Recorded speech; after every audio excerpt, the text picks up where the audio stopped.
Hi, I'm Steve Dotterer, Senior Manager in H2R CPA's Valuation and Litigation Support Practice.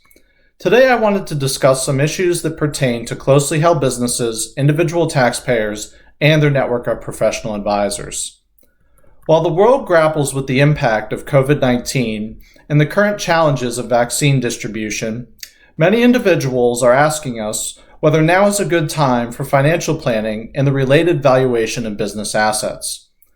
As you may know, one mechanism through which to develop your financial plan is gifting, whether that be a gift to a family member, a trust, a charity, or a third party. It's important to note that most gifts are not subject to federal gift tax until the gift exceeds the annual exclusion for the year, which is $15,000 for individuals and $30,000 for married couples in 2020. Even if federal tax does apply to your gift, however, it may be eliminated by the unified credit, which is $11.58 million for individuals and $23.16 million for married couples in 2020. Our valuation team is qualified to provide you and your professional advisors with a business valuation that takes into account IRS-accepted discounts to the value of your interest and can help you make the most of your annual exclusion and the unified credit. Another critical year-end issue that we've been asked is, what is the value of my business during COVID-19?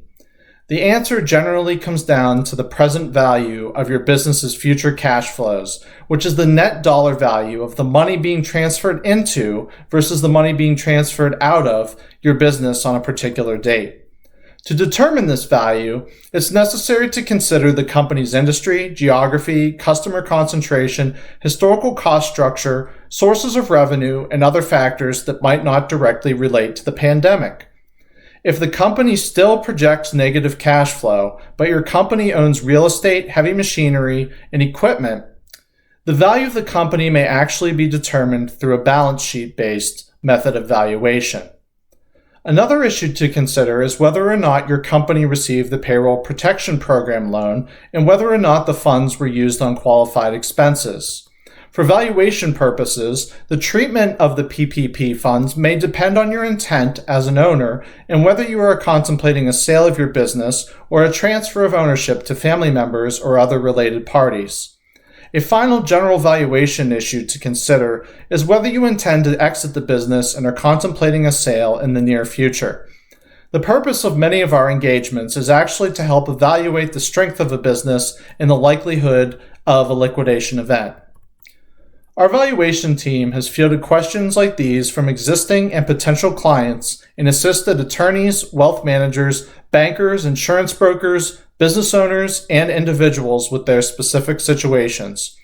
During COVID, we have also provided significant business valuation and litigation support services in the area of family law, whether that be net disposable income calculations, equitable distribution valuations, or tracing of funds.